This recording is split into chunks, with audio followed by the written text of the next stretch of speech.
जय श्री गणेशाय नमः। ओम नमः शिवाय। ओम श्री हरे विष्णु। स्वागत है आपका हमारे चैनल श्री वचन में। आज 13 दिसंबर दिन शनिवार, पौष मास के कृष्ण पक्ष की नवमी तिथि। ब्रह्म मुहूर्त सुबह 5:16 से 6:10 तक।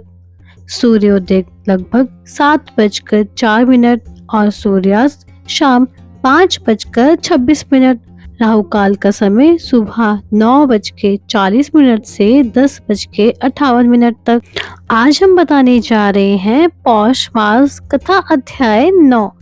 आज का अध्याय पूरी पौष मास श्रृंखला में सबसे कोमल, सबसे सूक्ष्म और सबसे आंतरिक अध्याय है, क्योंकि आज हम बात करेंगे बोलने की नहीं, चुप रहने की। अक्सर लोग सोचते हैं मौन रखना मतलब बात ना करना। नहीं, मौन केवल वाणी का नहीं होता, मौन मन का होता है। पौष मास में मौन एक व्रत की तरह माना जाता है, क्योंकि मौन वह दवा है जो मन की सारी अशांति को धीमे धीमे घोल देती है। आज का अध्याय आपको स्वयं से मिलवाएगा। आज आप सीखेंगे कि जितना कम बोलेंगे उतना अधिक सुन पाएंगे, और जो सुनाई देगा वह बाहर का नहीं, भीतर का स्वर होगा। अध्याय शुरू करने से पहले हम गणेश जी को याद कर लेते हैं।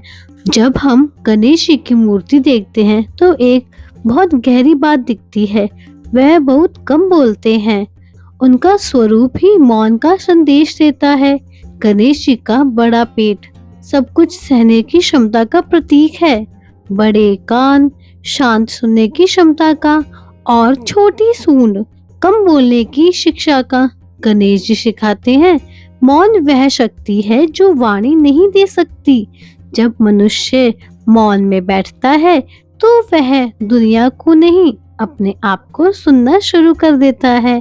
पौष मास में गणेश तत्व यही कहता है, पहले मन को शांत करो, फिर साधना शुरू करो। यदि मन शांत नहीं तो जब भी शोर बन जाता है, ध्यान भी बोझ लगने लगता है, वाणी भी तीखी हो जाती है। मौन मन को धीरे धीरे ठंडा कर देता है। अब सुनिए श्री कृष्ण की बात। कृष्ण गीता में एक अत्यंत सुंदर पंक्ति कहते हैं, मौनम चिवा आत्म विनिग्रह। मौन स्वयं को नियंत्रित करने का सबसे श्रेष्ठ साधन है। कृष्ण कहते हैं वाणी का नियंत्रण सबसे कठिन है। वाणी मन से भी तेज भागती है।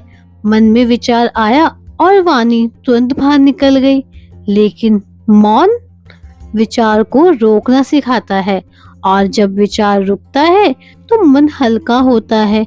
कृष्ण कहते हैं जो व्यक्ति मौन सीख लेता है वह स्वयं पर राज करना सीख लेता है, और पौष मास मन और वाणी को नियंत्रित करने का सबसे अनुकूल समय है। अब सुनिए पौष मास कथा का 9वां अध्याय। नारद मुनि कहते हैं पौष मास में मौन सिर्फ साधना नहीं, शक्ति संचय है। यह महीना मन को शांत करने का महीना है। ठंड बाहर भी है और भीतर भी उतरनी चाहिए। अब सोचिए, जब हम बहुत बोलते हैं तो ऊर्जा बाहर जाती है, मन बिखरता है, विचार उलझते हैं। लेकिन जब हम मौन होते हैं तो ऊर्जा भीतर जमा होती है, मन सिमटकर केंद्र में आता है।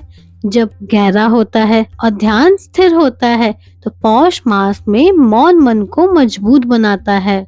लोग समझते हैं मौन मतलब बोलना बंद करना, लेकिन नहीं, ऐसा नहीं होता।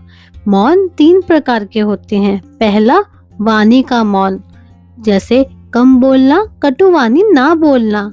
दूसरा, शरीर का मौन, अनावश्यक चलना फिरना, भाग दौड़, उत्तेजना, इसे कम करना।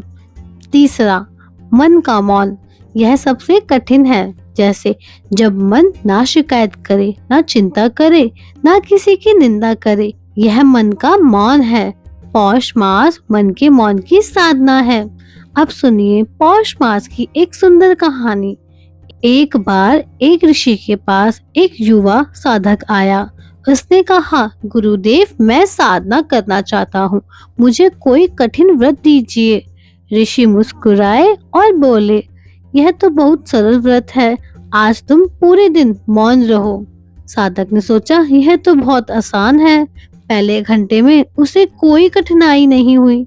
दूसरे घंटे में उसके मन में बहुत विचार आने लगे कि यह गलत है, वह ऐसा क्यों करता है, मुझे ऐसा नहीं करना चाहिए। तीसरे घंटे में मन इतना बेचैन हो गया कि वह ऋषि के पास गया और बोला, हे गुरुदेव, मैंने तो बोलना बंद कर दिया, लेकिन मेरा मन तो दुगना बोल रहा है, ये कैसा मौन है।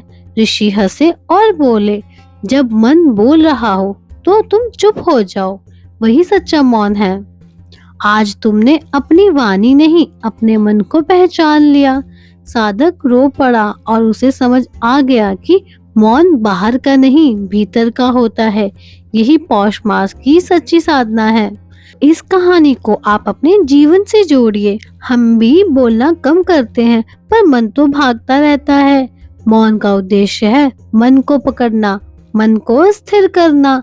आज एक बात याद रखिए, मौन मन को साफ करता है और साफ मन में ही ईश्वर का प्रतिबिंब दिखता है। पौष मास का सार यही है, कम बोलो, कम प्रतिक्रिया दो, कम विचार उत्पन्न करो और धीरे धीरे मन शांत होने लगेगा। अगर पौष मास में आपने थोड़ा सा भी मौन अपनाया तो वर्ष भर मन स्थिर रहेगा। मौन कमजोर नहीं, मौन शक्ति है। मौन पलायन नहीं, मौन साधना है। और जो मौन सीख लेता है वह स्वयं पर विजय प्राप्त कर लेता है। यही पौष मास की सबसे सुंदर साधना है। धन्यवाद। यह इस अध्याय में इतना ही। इसके आगे की कथा हमारे 10वें अध्याय में है। अगर आपको वीडियो पसंद आए तो वीडियो को लाइक करें, शेयर करें और सब्सक्राइब करें हमारे चैनल श्री वचन को।